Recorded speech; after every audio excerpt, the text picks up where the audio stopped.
Yeah, perfect. All right, so let's get going, everyone. Thank you for coming. Thank you for coming on a Friday morning. This session is called CoPs Everywhere, Changing Professional Development Through Communities of Practice. My name is Chris Whittaker. I am joined by a number of guests, and Selma is helping me with co-host duties. So if it's all right with everyone, we'll get going. Just note that this session is being recorded and will be available on the Salties website afterwards. Great. So to begin with, I guess, what is a COP? And we're having fun with the title. So communities of practice are broadly defined as a group of people who share passion for what they do and interact regularly in order to improve their practice, right? And this comes from Etienne Wenger's work. But there's a lot of overlap between what we would call a community of practice and a learning community. Learning communities seek to advance collective knowledge while supporting the growth of the individual through a culture of learning. So there's a lot of overlap. In fact, I think many of the initiatives that you're going to hear about today are hybrids of communities of practice and learning communities. It gets a little worse than that, though. There are several hybrid entities, faculty learning communities, professional learning communities, and then you can extend the idea of learning communities and communities of practice by bringing in notions of networked communities, extended communities, so within institutions, between institutions. Salties is an extended community, and we'll talk about a couple of local instantiations of communities of practice / learning communities at Dawson today. So if we're going to look at what a community of practice is, I mean, in this context, it's a way, in a sense, of doing professional development. And if we think about what traditional pedagogical development is, it's really a model based on delivering expertise, delivering information. The focus is on the information, and the mechanisms by which someone develops is through their own cognitive processes. In a community of practice or a learning communities model, it's quite different, right? The model is around the development, and the focus is a community, and the mechanisms for the professional development really are in the interactions and in the practicing of the skills that you're trying to develop. And to me, this really is just a reflection of the difference between, very, very similar to the differences between traditional pedagogies and active learning. So if we're talking about the value of what a community of practice is, I think it parallels the idea of what, the reasons why we're doing active learning. Do they work? Do communities of practice, do learning communities work? The answer is yes, but it's not. The evidence isn't certainly as clear or as well developed as active learning is, perhaps. For those of you who were there for Scott Freeman's keynote yesterday, the research on active learning is quite advanced and robust. At least in my reading of the literature on communities of practice and learning communities. There's still a ways to go, but do they work? Yes. And a couple of the papers that highlight this are some by Vescio, Ross, and Adams. So, a small number of empirical studies. They looked at 10 studies, 9 from the US, 1 from the UK. The empirical studies explore the impact on teaching, practice, and student learning. The collective result of these studies suggests that well-developed professional learning communities have positive impact both on teaching practice and on student achievement. So the nice message here is that as we get better, the learning gets better in our classrooms, which is what we're here to do in the end. more recent works by Lieberman and Miller, and I think Selma has a reference to put up in the chat, so you can go have a look at the paper. But the important things here involve, it's not just any learning community or community practice that's good, but successful ones can change the culture of schools. But there are conditions associated with that, right? It's not just anything goes.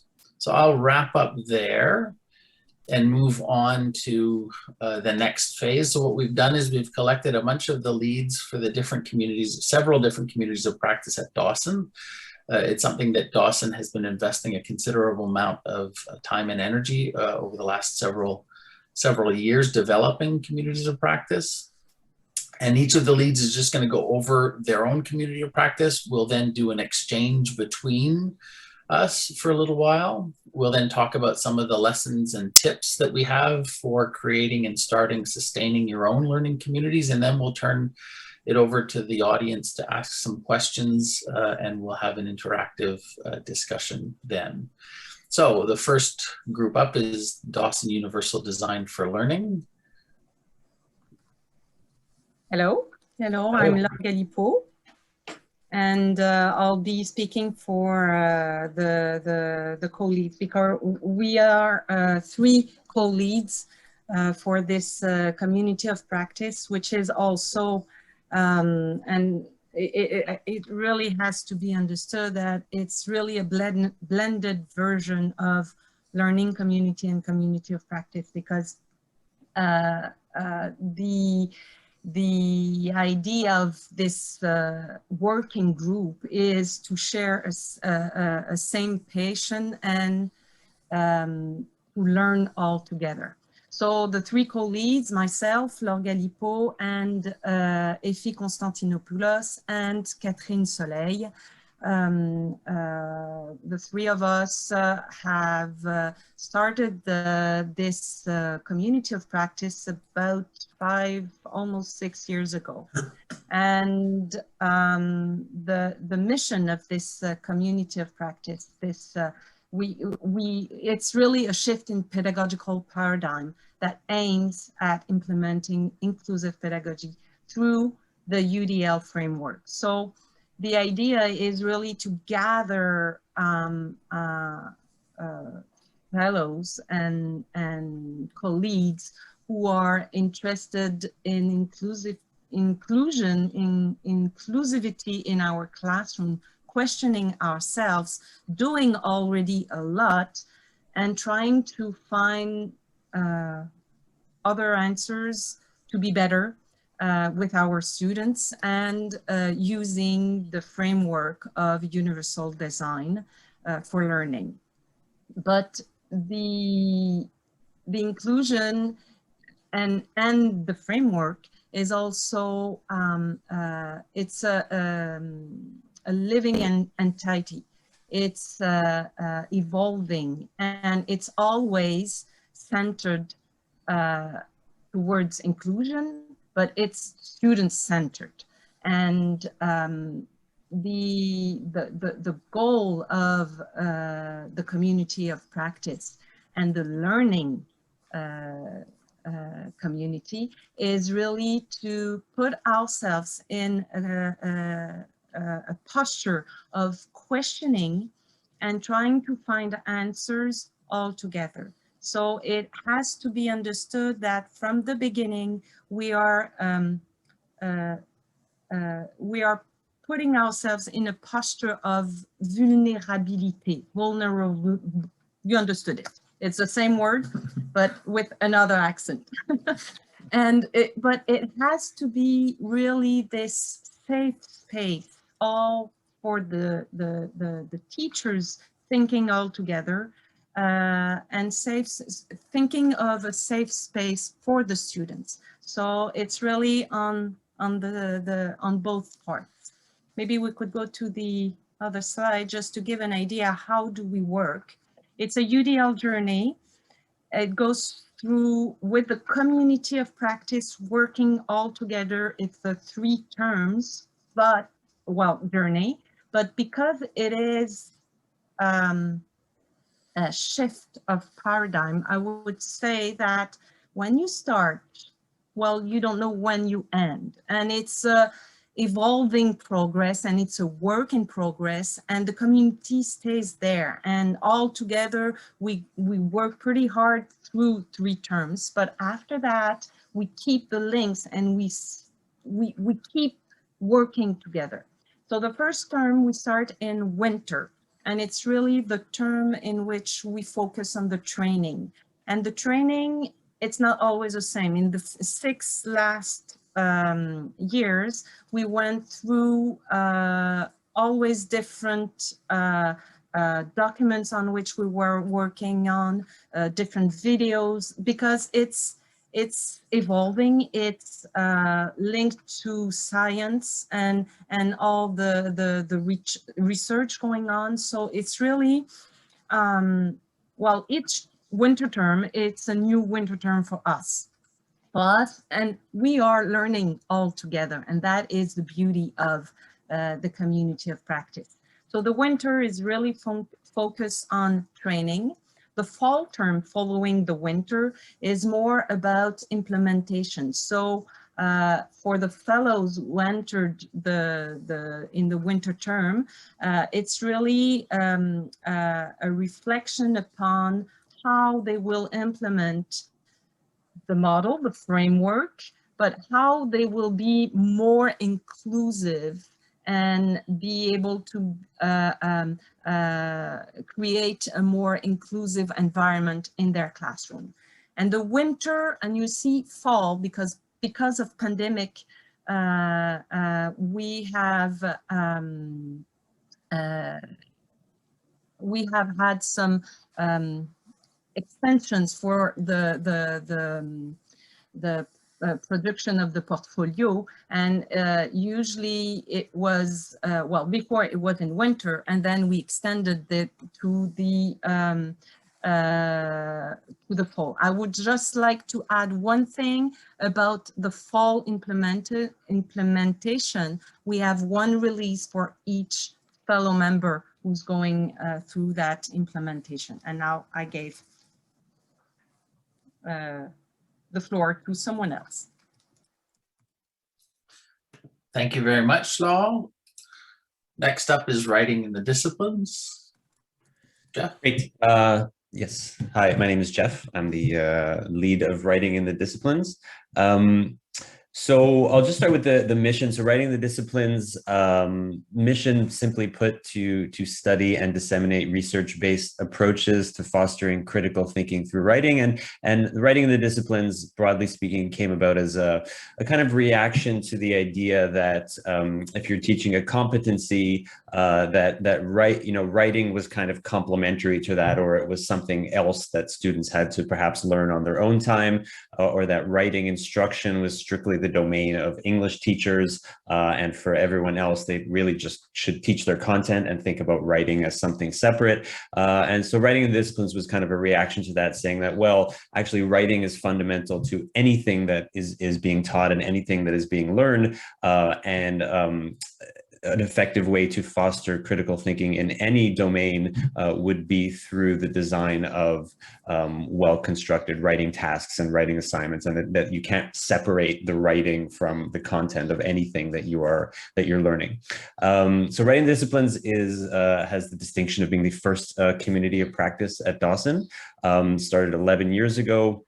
So at this point, we've had dozens of former fellows, workshops, projects spanning many different departments and programs at Dawson. You can go on to the next slide. So currently we're, being the oldest community practice at Dawson, we're in a period of transition. So I'm taking over the lead from Ian McKenzie, who started writing the disciplines, who you'll hear from in a few minutes. So we're kind of, for now, what we've had traditionally in terms of activities, like with UDL, there's been a fellowship program with final portfolios that that people produce. And I saw there was a question about UDL, about what the portfolios look like. So I think we can probably answer that question after, because both UDL and Writing the Disciplines we have a website where we publish our portfolios, so we can share that with you. Department and program projects, where there would be a group of 1 or 2 teachers working perhaps with a bigger team to work on a specific challenge in a program or department, looked at through a kind of trying to solve that challenge, looked at through a Writing in the Disciplines lens. A Spring Institute or Fall Institute, which is kind of a longer workshop based around a specific theme, and other workshops at Ped Day throughout the semester. So as I said, we're currently, it's an interesting moment to be having this discussion from our perspective, because we're in this moment of transition. So I've been working with Ian to kind of really look at, try and gauge some of the impacts that we've had over the past 11 years. Like Chris was saying, it's not always easy to determine the impact of a community of practice on both faculty and staff, but we've been investigating that with consultation with former fellows, consultations with other communities of practice, consultations with the Office of Academic Development, et cetera, and planning the next 5 years. So, we're working on a bunch of new initiatives with the goals of hopefully widening the scope of the impact for faculty, staff, and students. We've been in discussion with other communities of practice to hopefully allow for greater synchronization, because we're all doing great work, but sometimes it can feel like we're doing it separately. So how can we combine our efforts, because we're doing very similar work, but often individually as communities. If that makes sense. And then finally, at the institutional level, to see how we might be able to integrate Writing the Disciplines, or along with other communities of practice at the program revision level, or at the new teacher orientation level. So just to offer teachers, programs, department chairs, different avenues of professional development that they can explore, and to do that in a way that is kind of coherent and not overwhelming for them or for us. So that's where we're at for WID. Great, thank you, Jeff. Next up is e-learning. So Chantal and Inat. My name is Chantal Giguère, co-lead of e-learning community of practice. And I'm here with Inat Idan, who is also co-lead this year. We are a community of educators that engages in critical discourse, reflection, and practical application of online and blended teaching strategies. We collaborate to create meaningful and enriched blended courses based on personal teaching goals and best practices outlined in the literature. The project e-learning started in 2013 with the support of Raphaël Scapin, who was at Office of Instructional Department at that time. And it became a community of practice in 2019. So that means we have 3 cohorts at a time now. And you can imagine that the 2 last cohorts were during the pandemic. So we had to restructure everything already in the second year to be able, in collaboration with WADI, to support as many teachers as possible when they were all migrating online. So we have worked night and days on this to make sure that we can offer more support, not only for fellows at a time, because on a regular basis, we have 4 fellows each year who develop, implement, get feedback from their student, and have time to reflect on online pedagogy before to implement. And that was when it's not in a pandemic time. And just to mention for the people who are not from Dawson, that at Dawson, our fellows are teachers, which is not the case necessarily everywhere. And I co-lead, I'm from the French department. I co-lead with Marc Maté, who is from physiotherapy technology, and Inat Idan, who is a pedagogical counselor. She was going to talk to you in a few seconds. And it's important for us to have a team for the fellow selection, etc., and to make sure we can support the teachers properly. And just to give you an example of what we do, one of the goals is to explore online course design and the role of the teacher, but also the role of the student, to make sure the student has enough autonomy to learn properly in a successful blended course. we reflect on the advantages, the pedagogical advantages, not just for a snowstorm day or transportation, and obviously the challenges. There's a lot of challenges. We all know it now that we had to migrate online. So what are the solutions that we can find together? We explore some technological tools and the criteria why we would choose a tool and not another one, and when.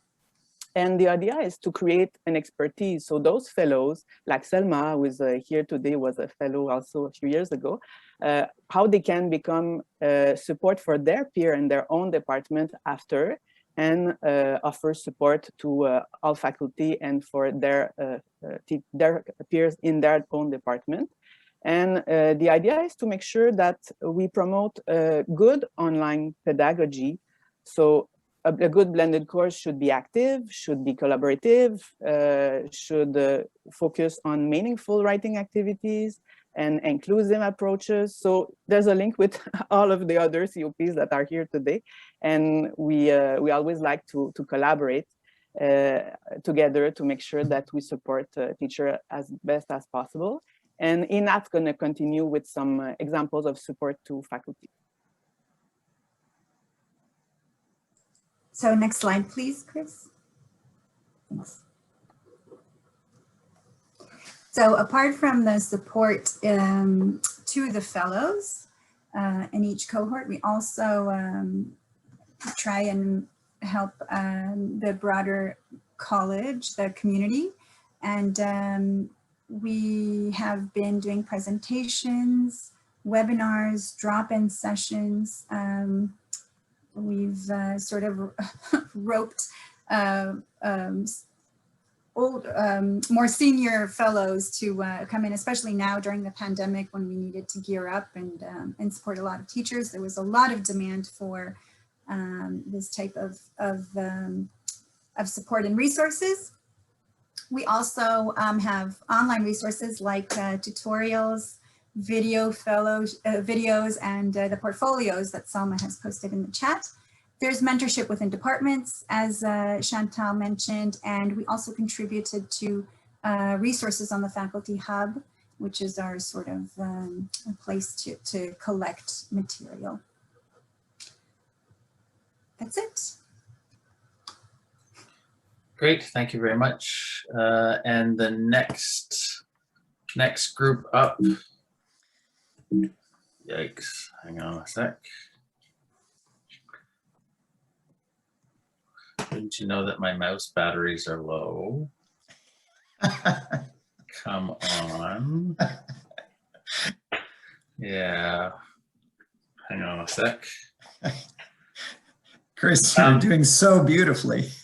I know. So next up is Ian with Learning Communities. Ian, it's just going to take me a second to get no worries. Your slides up. You want to go? Yeah. First of all, Chris, you're doing a great job. Thanks so much. And curse that mouse. Anyways, I'm here representing Learning Communities at Dawson College. This is kind of a monster of a COP because it has grown out of relationships and advances that we can trace back to other communities of practice. And its focus is primarily encapsulated in these two phrases on the slide. We do interdisciplinary teaching for integrative learning, and we're focused on supportive peer and faculty communities. What does that mean concretely? Well, most of us understand that in higher education, the default mode of course development and delivery is individual teachers and individual departments delivering individual courses. I think we're all aware that the real world is filled with messy, complicated problems that our graduates urgently need to address. And those are not unidisciplinary problems. They are highly complex, highly interdisciplinary, and they demand a very high level skill set in terms of cognitive function. And interdisciplinary teaching aims to address that through helping our students to make connections. Very simply put, make connections, synthetic or creative thinking, if we think in terms of Bloom's taxonomy. And so the Learning Communities Projects works with 5 or 6 teams every year. We put out a call, and then we select 5 to 6 projects for teachers who want to teach paired courses, paired co-taught interdisciplinary courses, clusters of courses, or standalone courses that have a purposeful and comprehensive integration of co-curricular activities. And we've been doing that since 2016.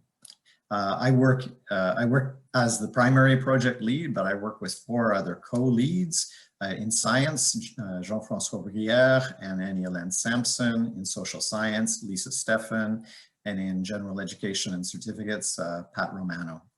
So there's a whole team of us now that work on the course development process. And the second phrase really addresses kind of the literature on the impacts of the learning community approach.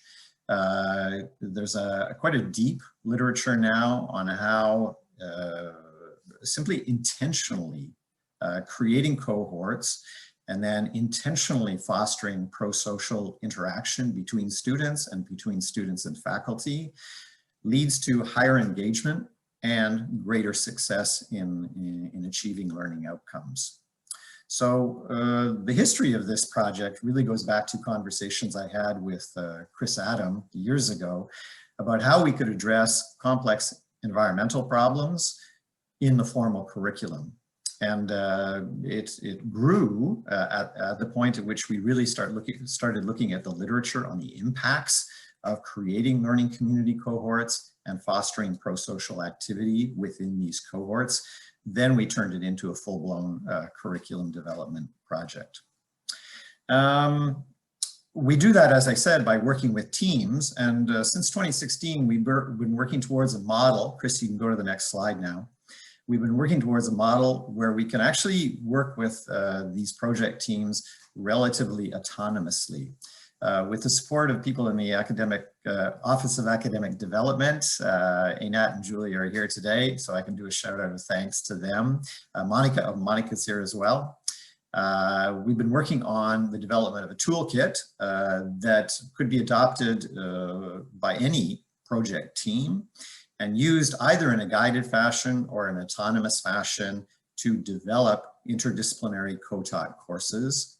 And come to the end of the first phase of the development of this toolkit. And so what we're looking ahead to in the project is maybe utilizing this toolkit in multiple modalities, in an online version, in an old analog version, paper copy version, to facilitate new course development in the future. I think that's it for this section, Chris. Great. Thank you, Ian. Our next learning community of practice is the newest community of practice at Dawson College. Kim, will you talk about resist violence? Yes. Hi everyone. Thank you so much, Selma and Chris, for the invitation. I'm happy to be here. So resist violence came out of actually a learning communities pairing where Pat Romano and myself, we developed a course that was dealing with complex social issues. And we were trying to figure out how exactly we were going to do this, me being in an arts-based field, so I'm in cinema communications, and Pat being in a humanities field. And so we were trying to figure out how to do this, and in the process we realized that there are different approaches and different ways in which we can deal with polarizing complex social issues in the classroom that are perhaps more in a safer way, in a way that engages students, that is not devastating or leaves them kind of in a state of being overwhelmed. So last year we applied, a year and a half ago, we applied for ECQ funding to get our community of practice started, because we thought we had been in conversation with a lot of other people. And it seemed like there was a lot of interest to figure out how to do this together.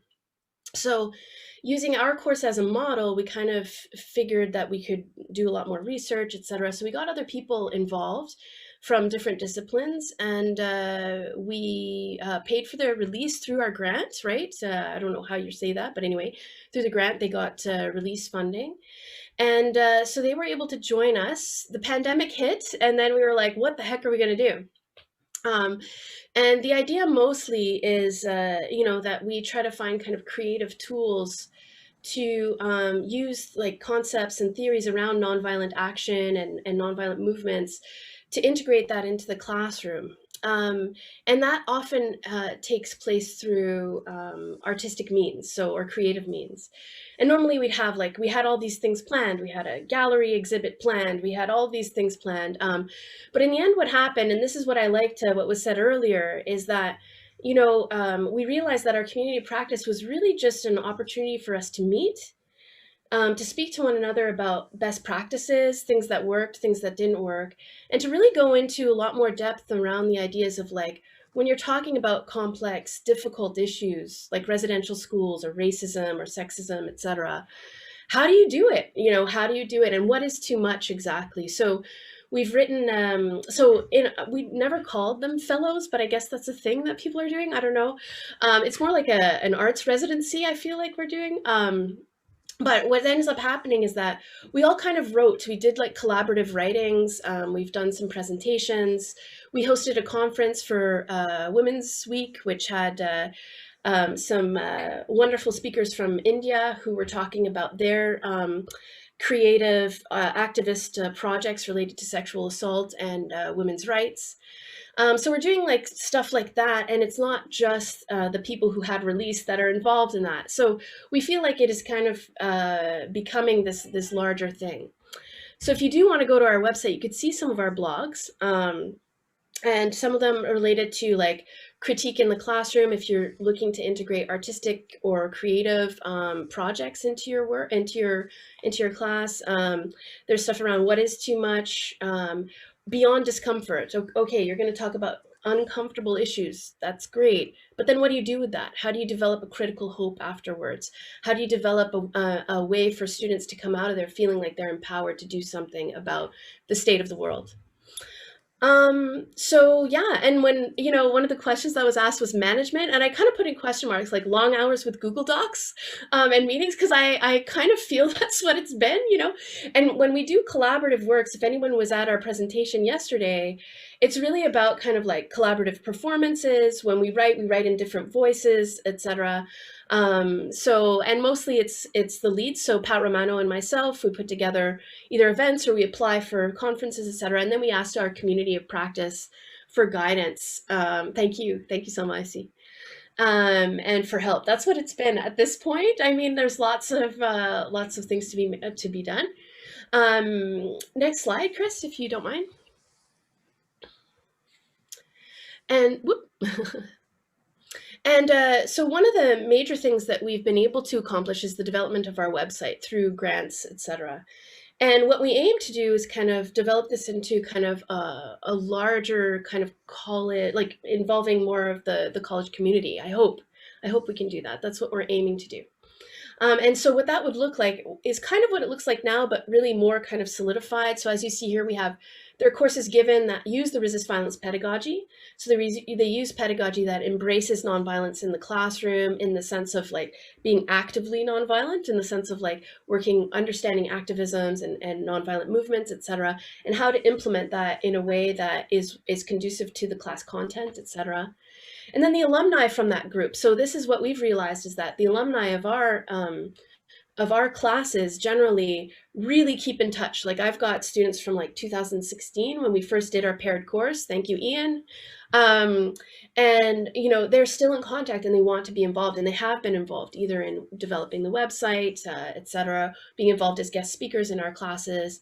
And then the idea would be for them and for all of us to kind of integrate new themes and ideas for the next term, right? What can we develop? What can we make?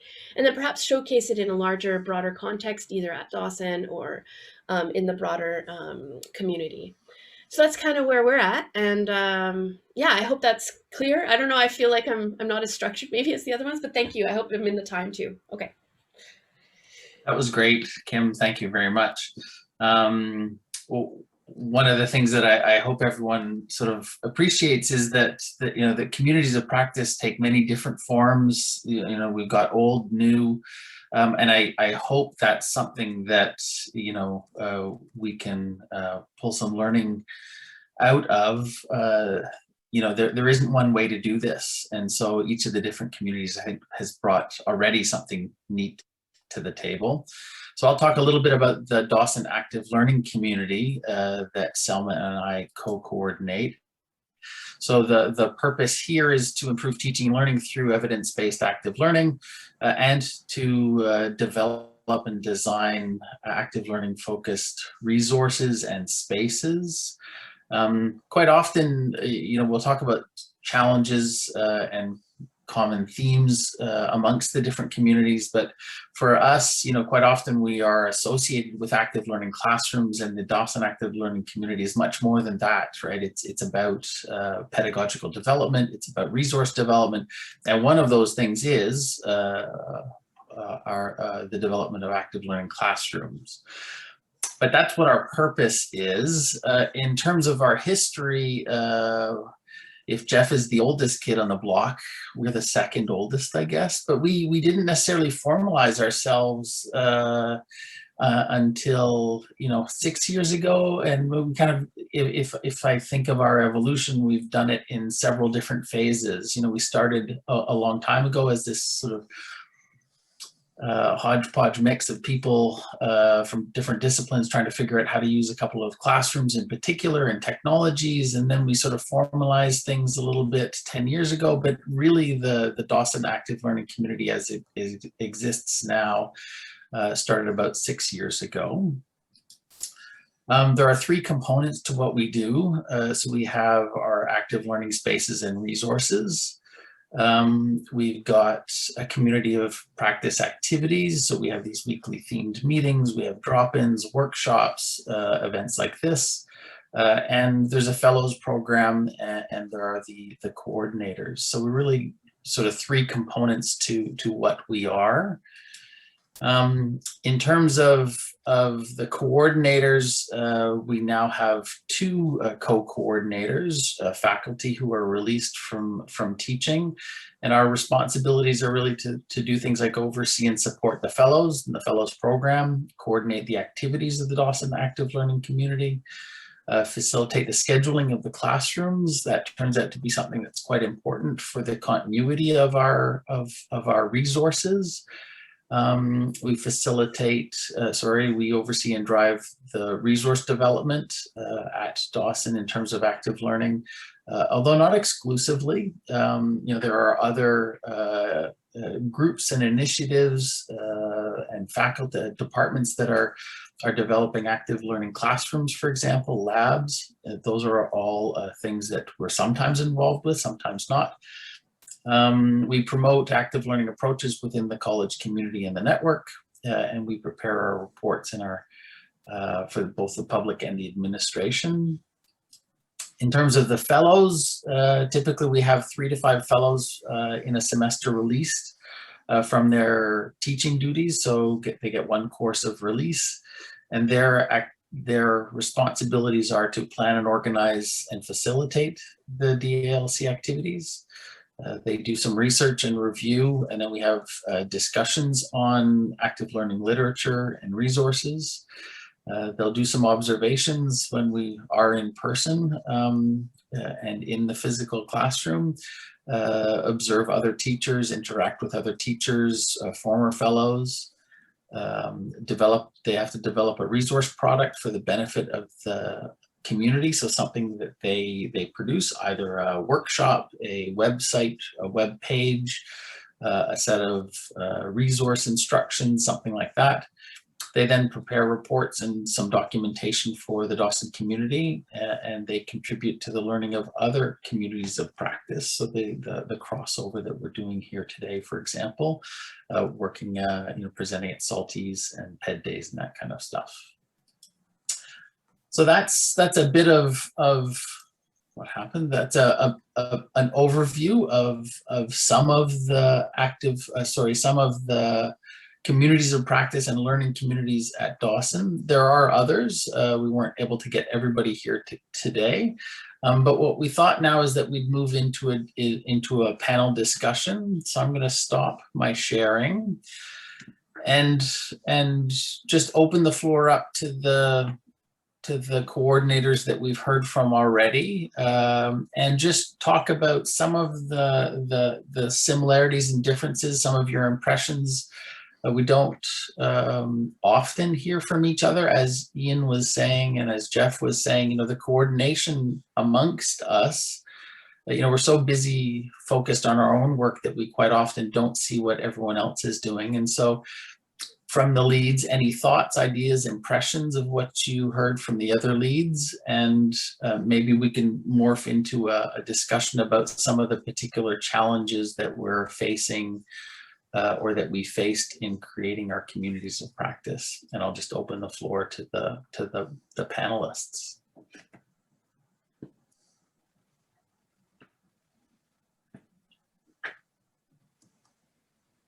Just unmute yourself and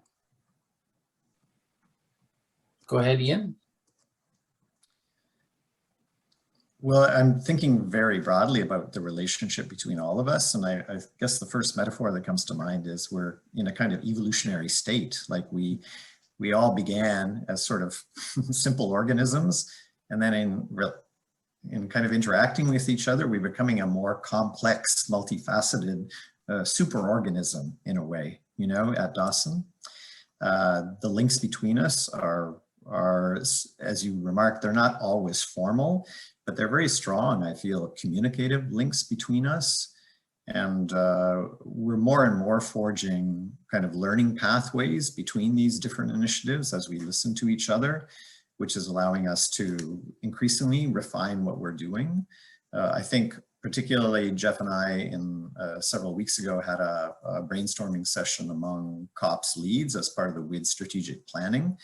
And the ideas that came out of that brainstorming session were incredible, and they really pointed the way to some super interesting future evolutionary pathways for like this big superorganism of CoPs at Dawson. So that makes me very hopeful, and that's kind of my opening impression.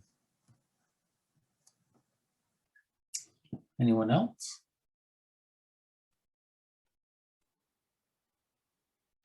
Are we really using the term CoPs? Is that really what's happening?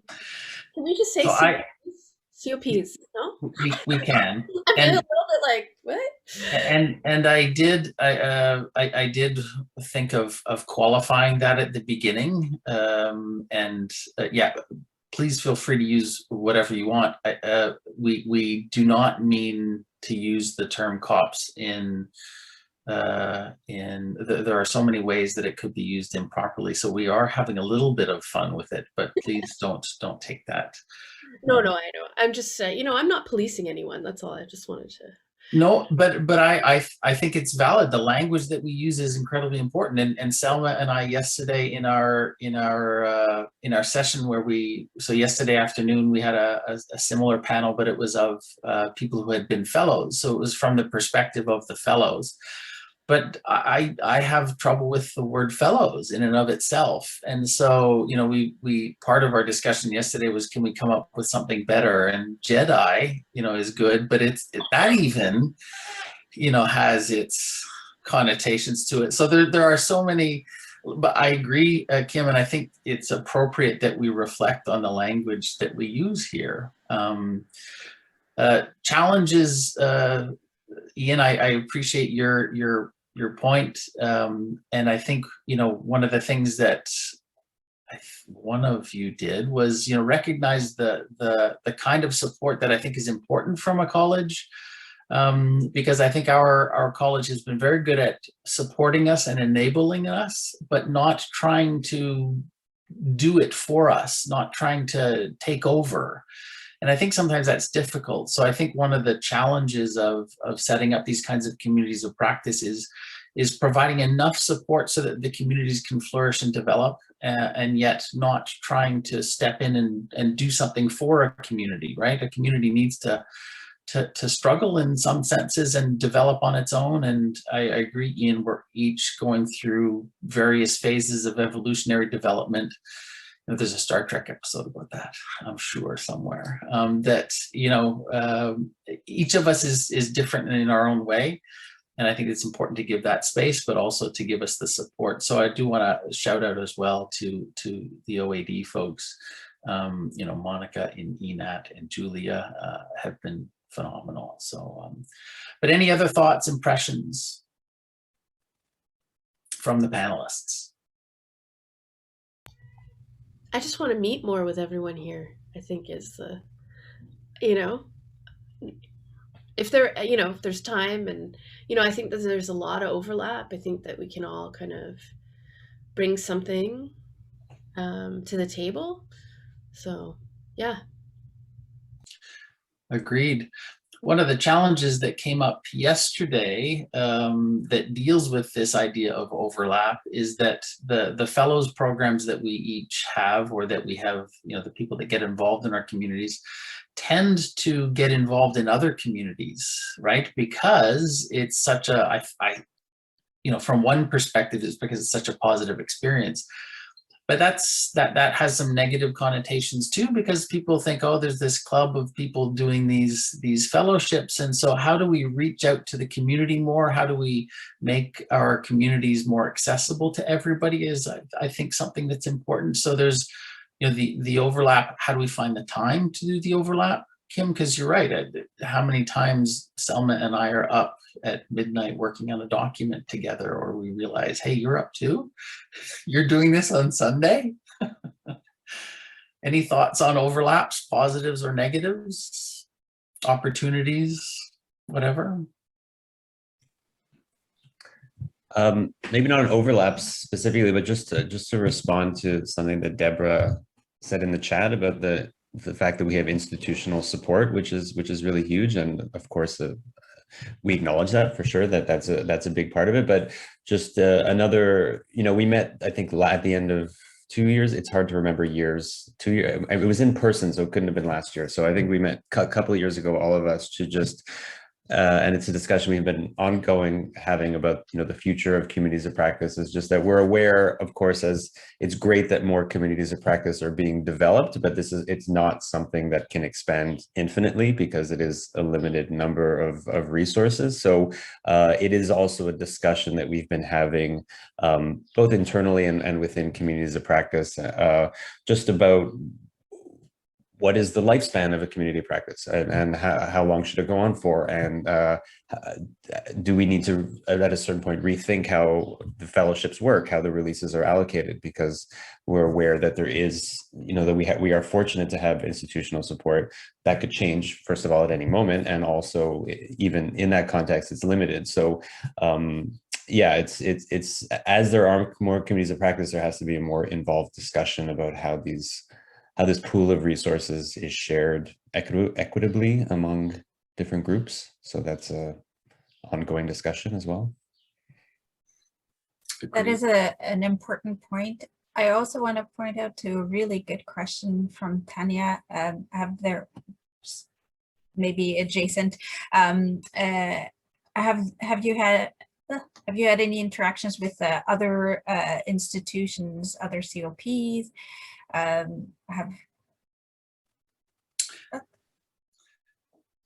So certainly in my experience, a little bit, and I think Saltese is developing or positioning itself to become a conduit for interinstitutional communities of practice, learning community, collaboration, cooperation.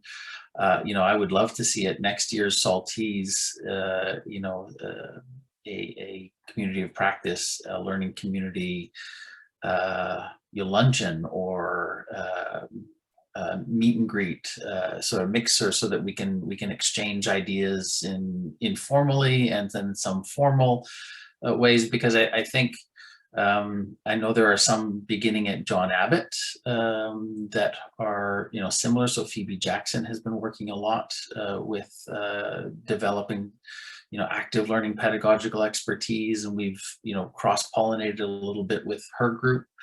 And so I think there are some, but Saltese is a natural place for that to happen. I'd love to see that continue. So we have a couple of minutes left if we want to move on. Chantal? I can mention, if you're interested, some not necessarily advice, but on our experience, some tips that might be useful for other committees of practices who start developing this way of working together to learn from peers. And some elements might be similar to different COPs and Dawson, and others not necessarily, according to the cycle of life of each community. But for us, the main challenges were the regular challenges in the regular circumstances, and to adapt to the teacher's needs for a specific teaching and learning situation. And also the fellow selection process sometimes can be very complex when you deal from teachers to refuse your peers sometimes, because there are more demand than spot available for a fellowship. That's one small example. Having sometimes common time to meet. I know that in some institutions they have common time slot to meet each other, but sometimes it can be a challenge as well.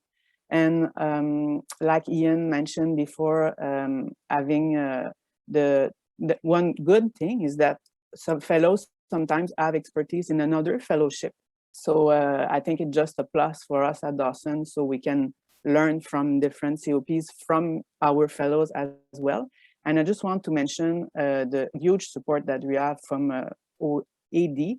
By the way, congrats for the grant you're going to receive at lunchtime today. We're very happy for you. And yes, and for us, this collaboration, especially this year, was huge, and we were very glad to be a small contribution to the faculty hub. And also, I think to adjust to the students' needs will be something to consider after the pandemic, because our students might have, will we have a COVID generation? We don't know yet, but students will want to have collaborative work and a bigger offer for online courses. And I'm sure for other COPs, we have to be open to what students have to say, so we can collaborate and learn from each other on the better way to help them, because all this is about making our students learn better. And there's so many different ways to do that. So I just want to mention this. So I see a couple of hands up. I know Monica and Maria have questions. What I'd like to do is I'd like to transition into a quick 1 minute from each of the communities of practice to just talk about, tips and advice that they would have to others about starting or sustaining communities of practice, and then we'll come back for a question period. Is that okay, Monica and Maria? It was not a question. It was more of a comment about the collaboration, and maybe if you don't mind, I'd like to elaborate on that. Like, I think the collaboration between OAD and the communities of practices goes both ways, and I think I can probably speak of the other direction in which that collaboration has been very fruitful.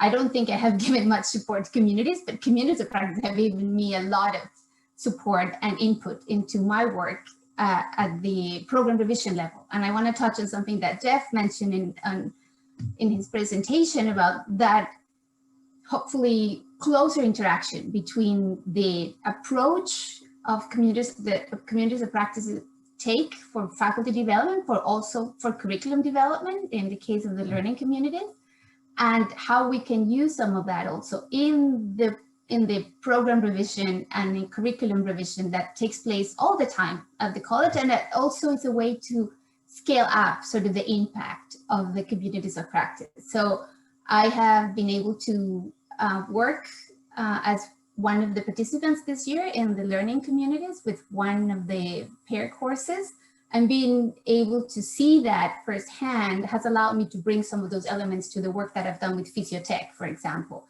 and that I'm doing with social science, and that I will be doing some with other programs. So I really like to see more collaboration in both directions. And I think the support absolutely goes both ways. So just wanted to say that. No, that's a nice message, because if it was only one way, then it really wouldn't, you know, the communities need to sit within a larger community, and that's what communities do, is they help each other. They don't just take, they give. And so I think that's important. I'm glad you brought that up. So if it's okay with the participants, Maria, can I keep you on ice for questions at the end? What I'll do is I'll share my screen again, and we'll move on to some of the tips and tricks. And not all the communities have tips and tricks ready lined up, but a couple of us do. So let's just go to that if we can.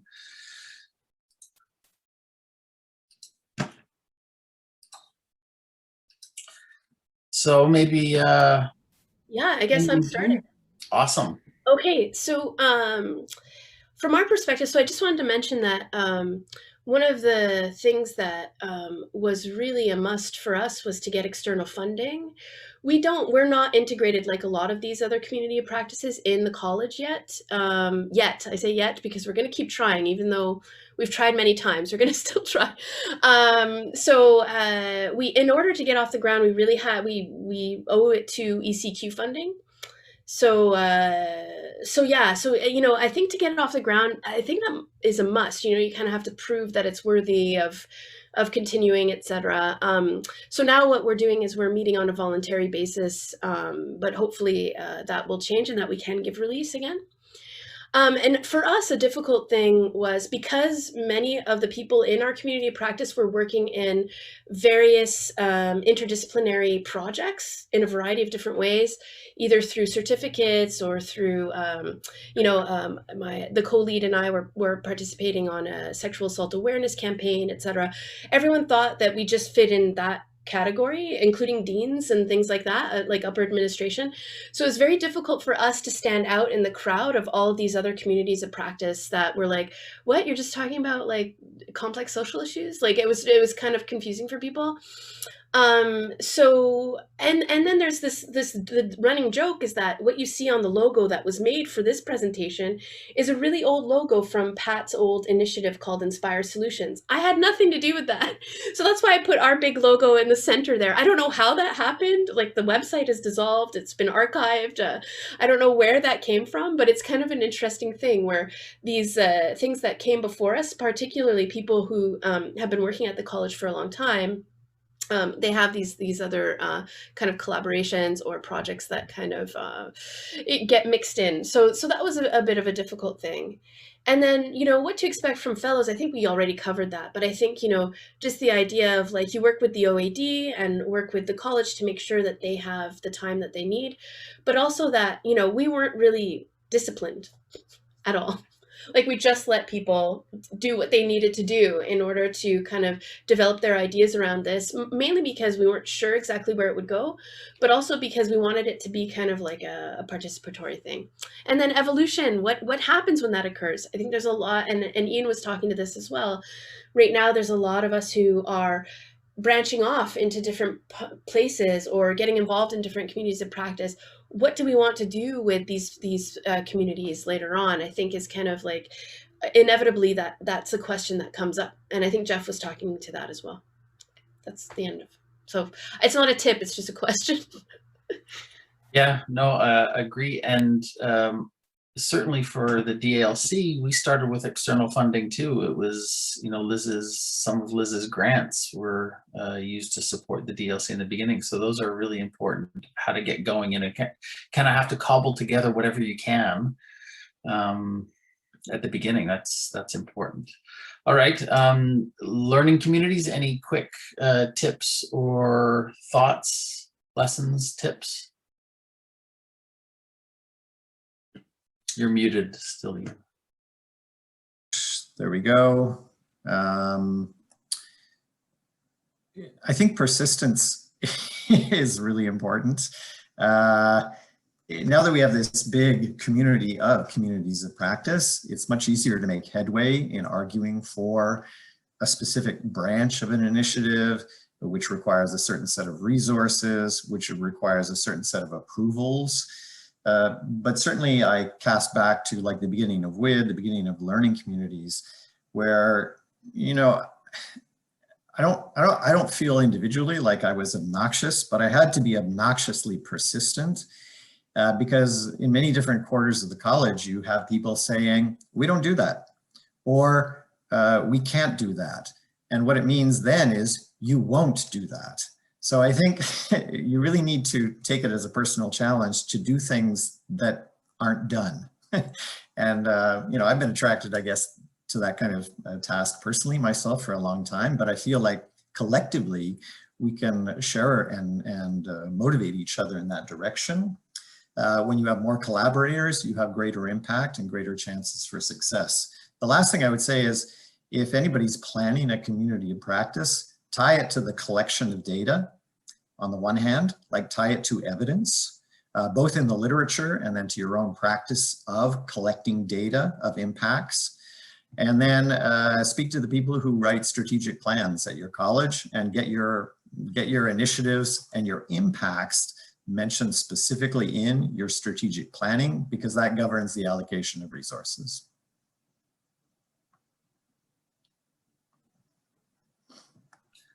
Yep, leverage what you can and use the evidence to help you in that leveraging. Agreed, 100%. And stubbornly persistent is important. Agreed. E-learning folks, lessons and tips. Again, just quickly. I'll be brief. For us, reflecting on a good blended course takes time. So we were doing a lot of events and workshops here and there, but for a teacher to have time to reflect and develop before implementing takes time. So for us, it's not a magic solution at all, but to have enough time and support to make it happen. I think that's the key. Our fellows work on 3 semesters to have time to do all this. Obviously the support from our peers, and to be open enough to adjust to the new needs coming up, not be focused only on one way. I think it's true for e-learning, but for others too. There's not only one way to teach online. So my way in French is not the way of someone in science or in another field or in economics, and we have fellows from different disciplines. And for a COP to have the best, I think it's good to have fellows, each of them from a different program or department, so it's richer after to share. And we continue to learn. Even if I teach online for almost 20 years now, I learn every day from my peer, and to be open to the new research, and to, someone mentioned in the chat, the collaboration among institutions. I think to be aware of what's going on in another college. And for us to find what is specific to a college level teaching and learning situation, I think it's important too. Sometimes we have good resources, but that are met for another teaching situation. So to see what works, to find a good balance between the theory and in the real world when we prepare our own class at home, what really works, what is a good online activity to share examples of what works, and to find a way, like Ian said, to measure the impact of what we do, to collect feedback from our students. For us was very helpful.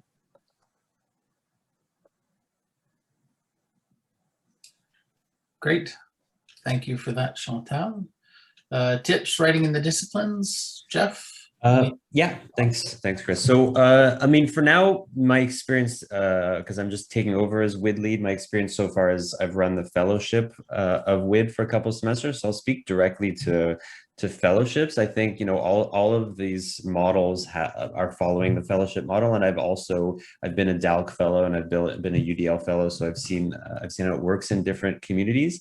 And so I would say if you are going to go with the fellowship models, really just to kind of nurture and nourish and kind of keep fostering that as much as possible, and perhaps refreshing it as much as possible. And it goes from everything to like choosing your fellows. Chantal mentioned this as a really not obvious thing to do, who to choose and who not to choose. So both, and that goes from everything of how you put out the call, giving yourself time to choose people. The reality is, you know, the vast majority of people who apply are very kind of dedicated, but you do get people who just want the release and don't care about what you're actually doing. So how do you kind of differentiate this? And then to the actual process itself, just the balance between reading and activities, theory and practice, and the balance between, you know, how much and when the fellows disseminate their knowledge to the greater community. So I think it's the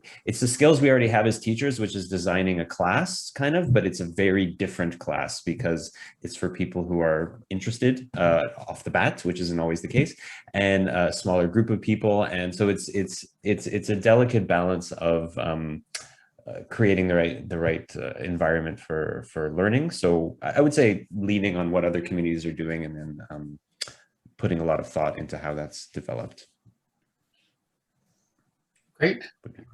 Thank you. I know we're running short on time, but let's go through these. UDL. Yeah, I will be brief. I think to embrace inclusion, diversity and variability, we have to be very empathic and try to find a safe space for the fellows, and to be attentive to fellow needs. So we grow with the fellow. It's very important for us.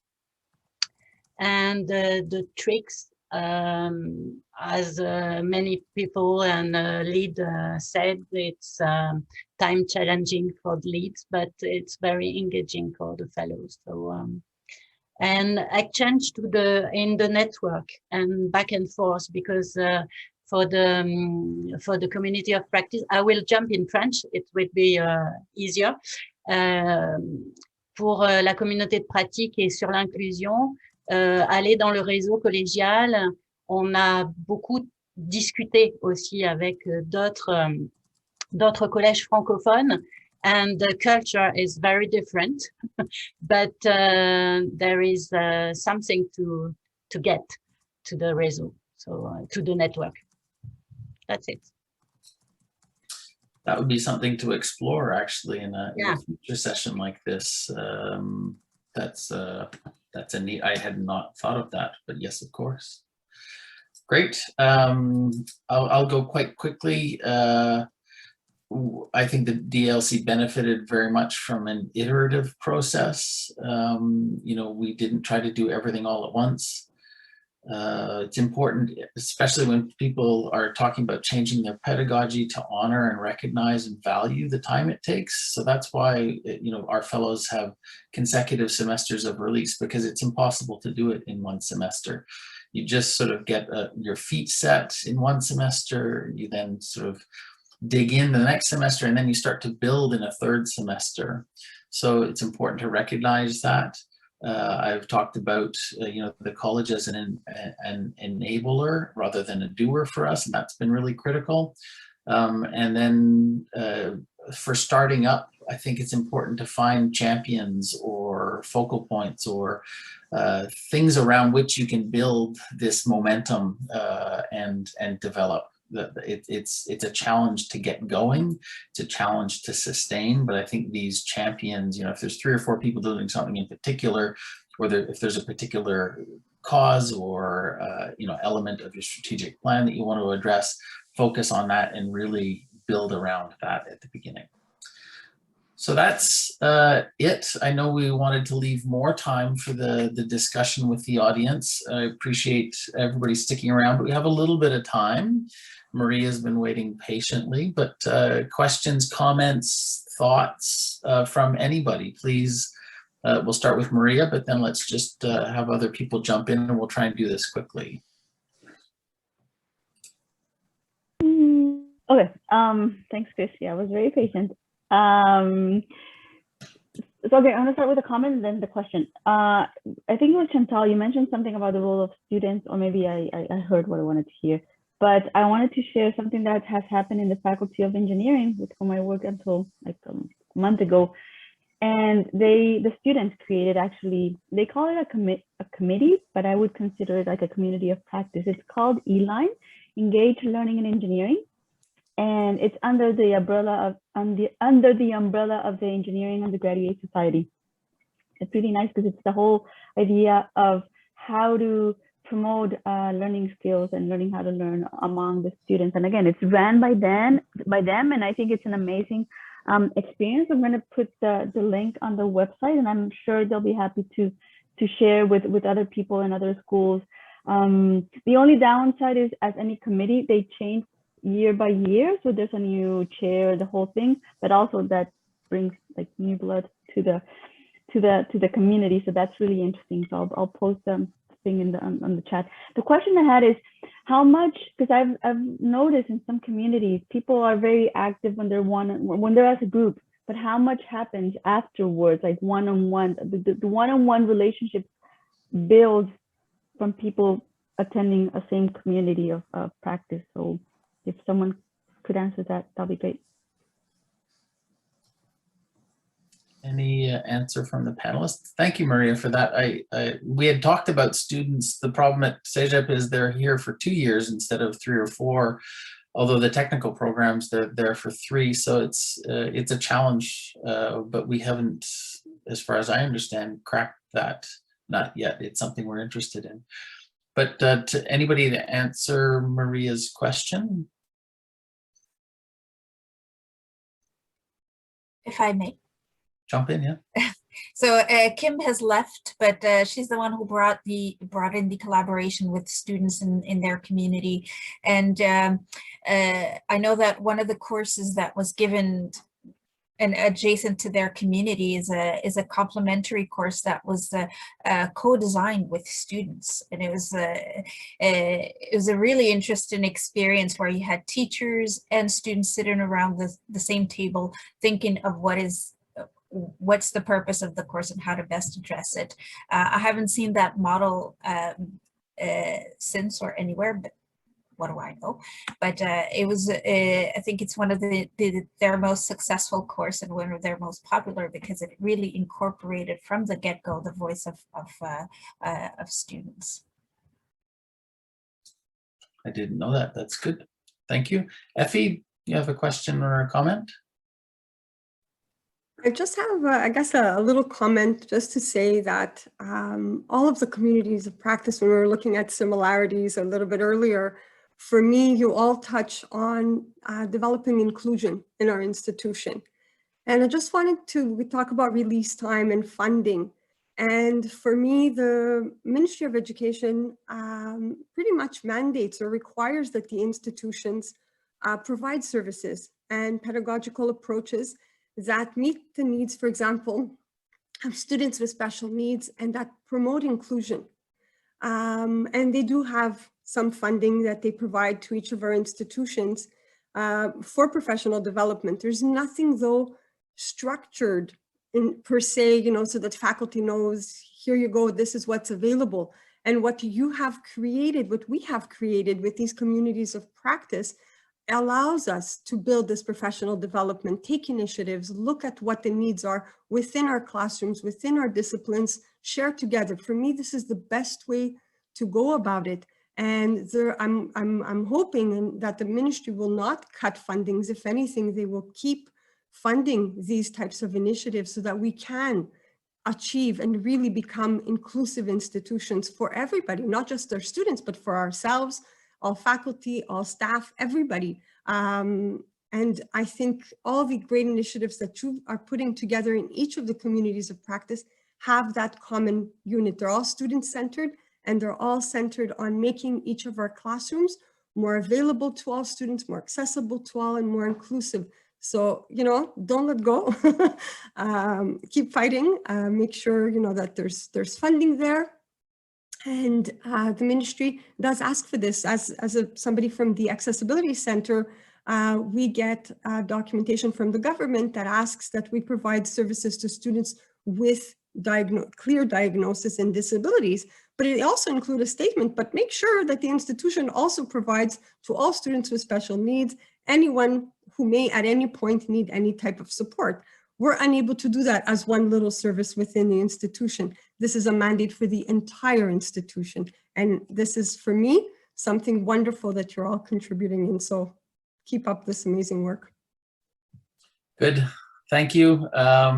Seeing the time, I'm going to wrap things up, but I think, Effie, that leads nicely into a number of things. I think one of the things we need to do is continue to work to convince our colleges and the province that this approach is important. And one of the things that came out of a session I was in yesterday is that, what we're doing is essentially action research. And so, if we can formalize the connections we have to funding, if we can formalize the reporting that we do to the community so that we're reaching a broad spectrum of the community, and if we can validate and justify what we're doing through research, and action research that not only looks at what we've done, but sets a path forward, I think that those are all interesting things to look forward to.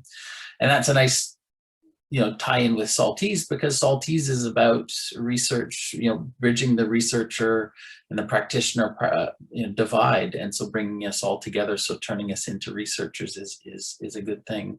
So 10:45, that is our time limit. So I'm gonna wrap things up there. We can stick around if people still have questions, but I want to thank everybody for coming. Enjoy the rest of Saltese. Make sure that you attend the keynote by Manu. Manu is awesome, and then there are some award ceremonies and things going on. Make sure you continue with Saltese for the rest of the morning and the early afternoon. Thank you for coming. I hope everyone got something out of this. Thanks, everyone. Thank you, everyone. Special thanks to our panelists as well. Thank you for taking the time. Thank you for letting us volunteer you for this session. We appreciate all of your efforts. Thanks, everyone. And if anybody has questions, certainly I'm willing to stay a little bit. I'd love to answer some questions.